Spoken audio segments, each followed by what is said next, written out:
Hello students, welcome back. In this session, we'll be discussing the concept of logarithm of a complex quantity. We'll get to know that logarithm of a complex quantity is a multi-valued function, and we shall also discuss some examples based on this concept. So let's begin. Okay, so the next topic that we have is logarithm of complex quantity, right? So let u and z be two complex numbers such that u is e raised to the power z, where u is alpha plus iota beta and z is x plus I y. So we are saying u is e to the power z, where u is alpha plus I beta and z is x plus I y. So we finally have something of this form. Alpha plus I beta is e raised to the power x plus I y. Then z is called the logarithm of u to the base e, that is z is log e u.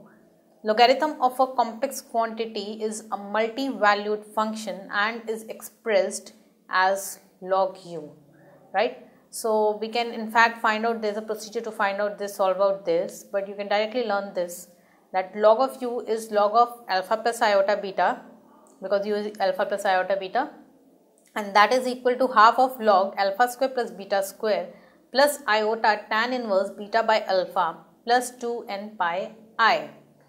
And in this, if we put n equal to 0, then we can obtain the principal value of log u. Hence so in this, if you put n equal to 0, you can obtain the principal value of log u, and the principal value we have obtained, the value that we have obtained is log u is half of log alpha square plus beta square plus iota theta, where theta is obviously tan inverse beta by alpha, and it should be such that minus pi is less than theta is less than equal to pi. Again, you will be able to understand it better once we discuss the examples. So the first question that we have is separate into real and imaginary parts, and the question is log of 1 plus I. So what I do is I have log of 1 plus I. This is equal to log of 1 plus I plus 2n pi I.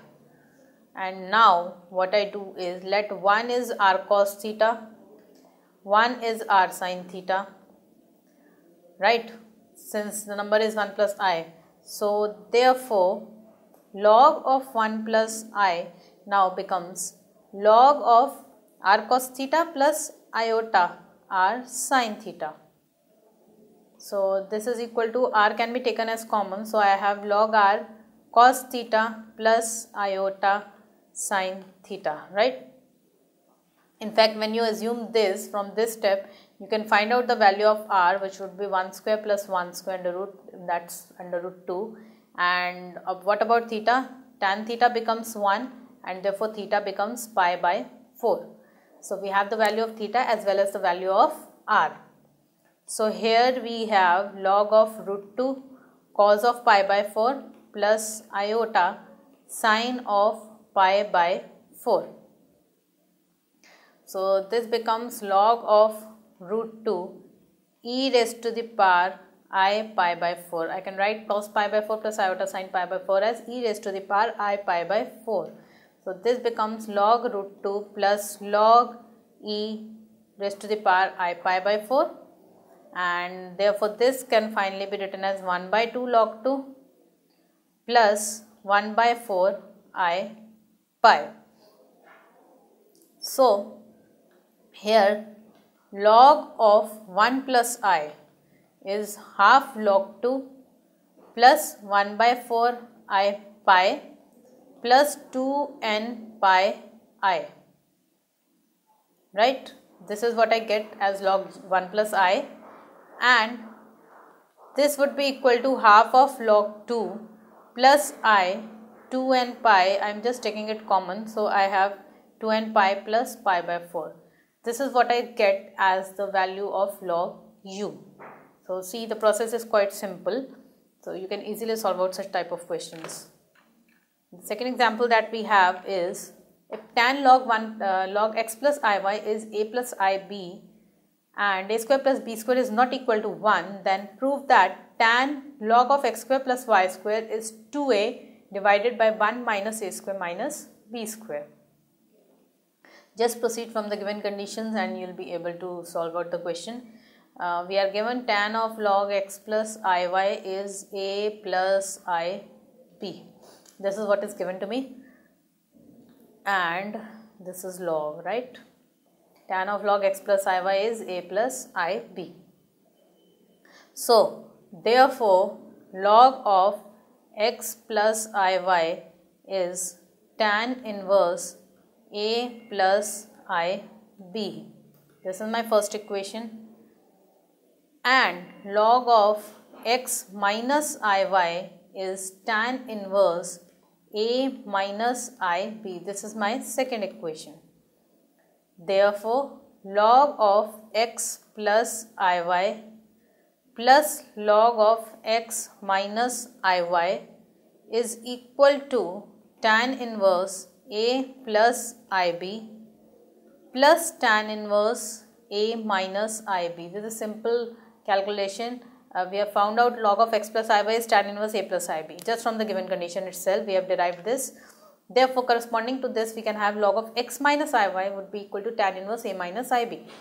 Now we have just added these two equations. Now log a plus log b is obviously equal to log ab. Therefore we have x square plus y square, right? Log of x square plus y square, and again using the formula for tan inverse x plus tan inverse y, that is equal to tan inverse of x plus y divided by 1 minus xy, right? So using that I can write it as tan inverse of a plus ib plus a minus ib. Tan inverse x plus tan inverse y is tan inverse of x plus y divided by 1 minus xy. So here I will have a plus ib into a minus ib. This becomes 2a divided by 1 minus a square minus b square. This is what I get. So finally I have got log of x square plus y square is equal to tan inverse 2a by 1 minus a square minus b square. So according to the given result I can take tan here. So tan of log of x square plus y square would be equal to 2a divided by 1 minus a square minus b square. So this is the required result. So this question also was quite simple. So this concept logarithm of complex quantity is simple, but do practice a very good number of questions. So I hope you must have understood the logarithm of complex quantity, and in fact this concludes the understanding part of complex numbers. In the next session we will be discussing 5 IIT JEE questions based on complex numbers, which will help you to get to know what kind of questions exactly can you expect in your exams. So stay tuned.